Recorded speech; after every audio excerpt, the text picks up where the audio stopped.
বন্ধু বান্ধৱীসকললৈ নাহৰ ব্লগৰ পৰা শুভেচ্ছা জনাই মই মোৰ আনটো ভিডিঅ' আৰম্ভ কৰিব ওলাইছোঁ।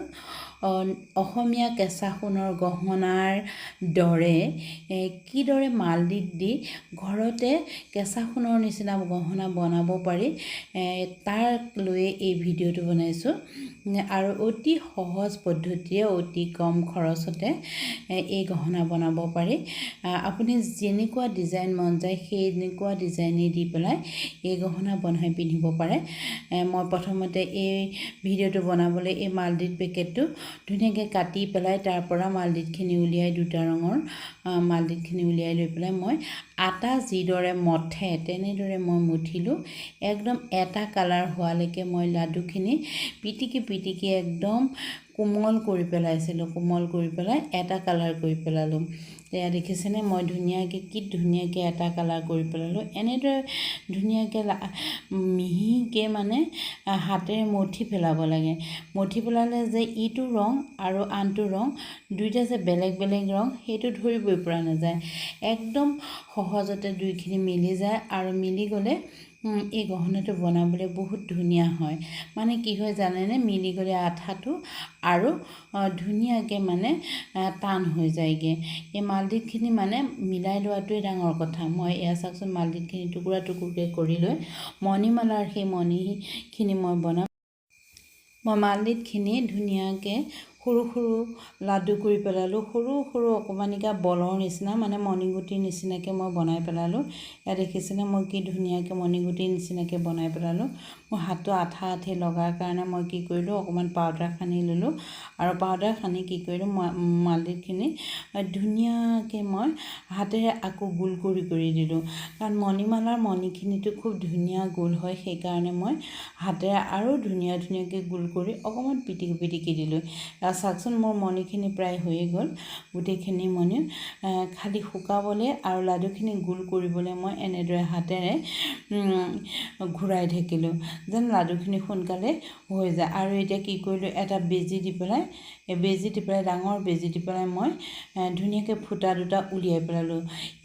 ইটো মূৰেদি সোমোৱালে বেজিটোৰ সূতাডাল দি যেন সিটো মূৰেদি ওলাই যায়, তেনেদৰে মই বেজি দি পেলাই মণিখিনি ফুটাই পেলালোঁ। তাৰপিছত এনেদৰে সমানকৈ টিপি দিলোঁ। অকণমান মূৰ দুটা বেকা বেকি হোৱাকৈ ত্ৰিভুজৰ নিচিনাকৈ অকণমানকৈ বেকা বেকি হোৱাকৈ ধুনীয়াকৈ মই সোমোৱাই দিলোঁ। তাৰপিছত আকৌ অকণমান বহলি যোৱা যেন দেখি পেলাই হাতেৰে আকৌ কি কৰিলোঁ, মই ধুনীয়াকৈ আকৌ গোল কৰি দিলোঁ। এয়া দেখিছেনে মই বেজিটো সোমোৱাই কি ধুনীয়াকৈ মই ফুটাকেইটা উলিয়াই পেলালোঁ। প্ৰতিটো মণিৰে মই এনেদৰে, কাৰণ বেছি শুকালে কি হ'ব নহ'ব, মই আকৌ কাঠি এডালো সোমাই চালোঁ।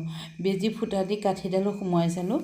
পটককৈ ডাঙৰ ফুটাও লাগিব পাৰে বুলি মই কাঠিডাল বেজিটোও সোমোৱাওঁ আকৌ কাঠিডালো সোমোৱাই চাওঁ।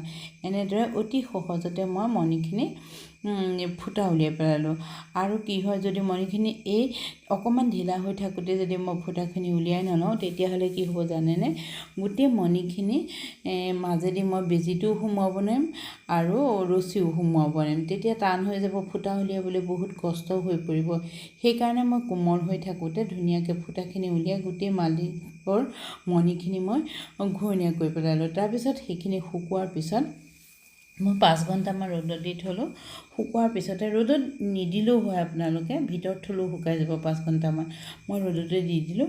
তাৰপিছত এই 3D লাইনাৰ দি পেলাই মই ধুনীয়াকৈ মালদিতৰ মণিখিনিৰ ওপৰত মই আঁকি দিলোঁ। যেনেদৰে মণিমালাৰ মণিখিনি আঁকা হয় তেনেদৰে মই 3D লাইনাৰ দি পেলাই আঁকি দিলোঁ। আৰু এই লাইনাৰখিনি দি পেলাই আঁকি হোৱাৰ পিছত এই মণিখিনি 5-6 ঘণ্টা আকৌ শুকাবলৈ দিব লাগে। খুব ধুনীয়াকৈ শুকাই যায়। মোৰ শুকোৱা হৈ গ'ল। শুকোৱা হৈ যোৱাৰ পিছত মই কি কৰিলোঁ, গল্ডেন কালাৰ দি পেলাই মণিখিনি ৰং কৰি পেলাম। মোৰ এইটো গল্ডেন কালাৰ ৰং দিয়া আছিলে, সেইকাৰণে মই কি কৰিছিলোঁ, সেই যে 3D লাইনাৰ দি পেলাই লাইন কৰিছিলোঁ তাৰ ওপৰত মই কি কৰিলোঁ, এইদৰে ৰঙা ফেব্ৰিক দি ৰং কৰি দিলোঁ। 3D লাইনাৰ দি পেলাই ধুনীয়াকৈ শ্বেপখিনি আঁকি দিয়া আছিলে আৰু এয়া মই ৰঙা কালাৰ দি পেলাই ধুনীয়াকৈ ৰং কৰি দিলোঁ। এইটো মণি মোৰ দুটামান আছিলে মানে গল্ডেন কালাৰ দিয়া, সেই প্ৰথমতে দি পেলাই শুকুৱাই লৈছিলোঁ। তাৰপিছত মই তাত এনেদৰে ধুনীয়াকৈ ৰঙা ফেব্ৰিক দি পেলাই দেখিছেনে ধুনীয়া লাগিছে মণিটো ইমান ধুনীয়া লাগিছে সেয়ে মানে অতি ধৈৰ্য ধৰি পেলাই লাহে লাহে কৰিব লাগে লাহে লাহে কৰিলে কি হয় মণিটো দেখাত বহুত ধুনীয়া হয় আৰু মই গোল্ডেন কালাৰটো কেনেদৰে কৰিছিলোঁ চাওকচোন মই যে সেই বেজিটি সোমোৱাই ফুটা উলিয়াই থৈছিলোঁ সেই ফুটাখিনিত মই কি কৰিছিলোঁ পিং ভৰাই লৈছিলোঁ পিং ভৰাই লৈ মই প্ৰথমতে এনেদৰে গোল্ডেন কালাৰ কৰি পেলাই পিংখিনি ওপৰতে মানে টান গধুৰ বস্তু এটা থৈ দিলোঁ তাৰপিছত ধুনীয়াকৈ মণিখিনি শুকাই যাব এই মণিখিনি শুকাবলৈ অলপ সময় থ'ব লাগে থোৱাৰ পিছতে মণিখিনি ধুনীয়াকৈ শুকাই যাব মোৰ যেতিয়া ৰঙা কালাৰৰ ফেব্ৰিকটো আৰু গোল্ডেন কালাৰটো কৰি হ'ব তেতিয়া মই ইয়াৰ ওপৰত বাৰ্নিছ কৰি দিম বাৰ্নিছখিনি আগতে মাৰি ল'ম তাৰপিছতহে মই মণি গাঁঠিম আৰু এই যে গোল্ডেন কালাৰটো দিছোঁ সেইটো 3-4বাৰমান দিব লাগে আৰু প্ৰতিবাৰ দি পেলাই শুকাবলৈ দিব লাগে যদি শুকাবলৈ দিয়া নহয় তেতিয়াহ'লে গোল্ডেন কালাৰটো উখহি পেলাই এৰাই যায় অকল গোল্ডেন কালাৰ বুলিও নহয় বেলেগ কালাৰো শুকাবলৈ নিদিলে এৰাই যায় এই গোল্ডেন কালাৰটো দিয়াৰ পিছত খুব ধুনীয়াকৈ শুকাবলৈ দিব লাগিব হাতেৰে চুই চাব লাগিব যে মণিখিনি ধুনীয়াকৈ শুকাই গৈছে এয়া দেখিছেনে মই এইটো টিফিন বক্সৰ ওপৰত এনেদৰে ধুনীয়াকৈ আৰু এটা কণ্টেইনাৰে ফেব্ৰিকৰ বটল থোৱা কণ্টেইনাৰ এটা এনেকৈ হেঁচা মাৰি মাৰি ধৰি পেলাই মই এইখিনি আৰু এইখিনি মণিও মই এনেদৰে শুকাবলৈ দিছোঁ কাৰণ এইকেইটা এনেকৈ বেলেগ জেগাত দি দিলে কি হ'ব আঠা লাগি ধৰিব সেইকাৰণে মই এনেদৰে ধুনীয়াকৈ পিংকেইটাত হেঁচা মাৰি ধৰি ধৰি মই গোল্ডেন কালাৰটো দিলোঁ আৰু যিকেইটা কালাৰ এবাৰ কৰা আছে সেইকেইটাত আকৌ এবাৰ কৰি দিলোঁ যেতিয়া 4-5বাৰমান কৰা যায় গোল্ডেন কালাৰটো খুব ধুনীয়াকৈ জিলিকি পেলাই কি হয় সোণৰ ৰঙৰ নিচিনা হৈ যায়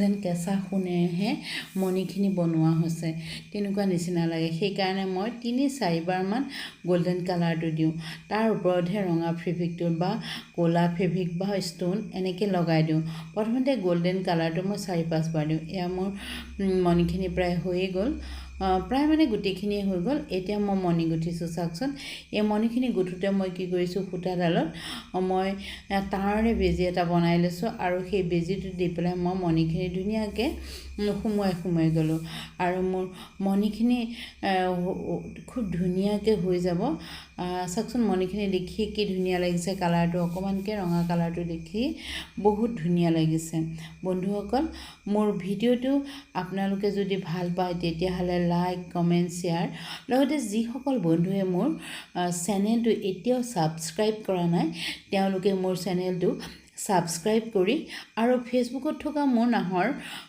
ব্লগটো ফ'ল' কৰি দিবচোন বন্ধুসকল এয়া দেখিছেনে মই কিদৰে মণি গুঠি আছোঁ আৰু এয়া ধুনীয়াকৈ মই ইটোৰ পিছত সিটো মই মণি ভৰাই যাম এয়া ধুনীয়াকৈ সেই মণিমালাৰ মণিখিনিও ধুনীয়াকৈ তাঁৰডাল দি সোমোৱাই দিলে সেইটো বেজি নহয় কিন্তু দেই তাঁৰ দি পেলাই মই এটা বেজি বনাইহে লৈছিলোঁ আৰু সেই তাঁৰডালৰ মূৰত সূতাডাল ধুনীয়াকৈ পকাই দিলে ধুনীয়াকৈ সেই ফুটাখিনি দি পেলাই সোমাই যায় আৰু মণিখিনি কি হয় মানে এডাল বেজি মণিখিনি দি সোমাই নাযায় সেইকাৰণে মই মিহি তাঁৰ দি পেলাই ধুনীয়াকৈ এটা মালা গাঁঠাৰ নিচিনাকৈ মণিখিনি গাঁঠি পেলালোঁ এই যে মণিমালাৰ মণিখিনি ভিতৰেদি বেজি সোমায় কিন্তু যিখিনি মই কিনি অনা মণি আছিল সেই মণিখিনি দিহে বেজি নোসোমায় কাৰণ সেইখিনি বহুত সৰু মণি এয়া দেখিছিলে মই মণিমালাৰ মালাডাল কি ধুনীয়াকৈ গাঁঠি আছোঁ মই মাজে মাজে গোল্ডেন কালাৰৰ মণি দি দিলোঁ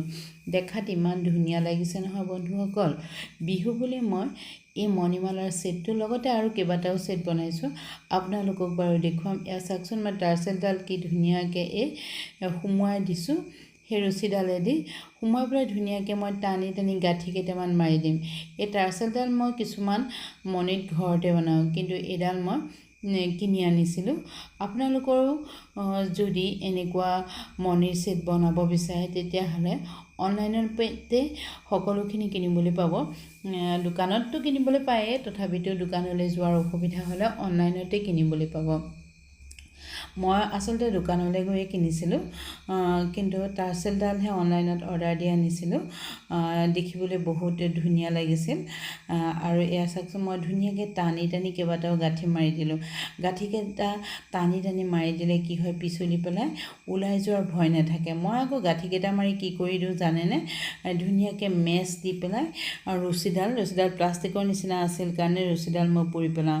এতিয়া চাওকচোন, মই এই ফুলিটোৰ মই প্ৰথমতে ওপৰত ধুনীয়াকৈ সৰু টপ এটা নিচিনাকৈ বনাই লৈছিলোঁ, আৰু তাৰপিছত কি কৰিছিলোঁ, সেই মণিমালাৰ গুটি এটা সেই টপৰ অকণমানিকা জাপি নিচিনাও লাগে, টপৰ নিচিনাও লাগে, তাত ধুনীয়াকৈ সেই মণিমালাৰ মণিটো লগাই দিম।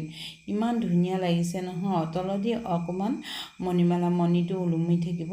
এয়া ধুনীয়াকৈ মই তাঁৰৰ যিকেইডাল তাঁৰ আছিলে তাত মই ধুনীয়াকৈ মণিমালাৰ সেই মণিটো বহুৱাই দিলোঁ। দেখিছে, ইডাল কাণফুলিটো মই এনেদৰে, সেয়া চাওকচোন, মণিমালাৰ মণিটো মই লগাই দিম। কি ধুনীয়াকৈ এটা ছেট হৈ গ'ল।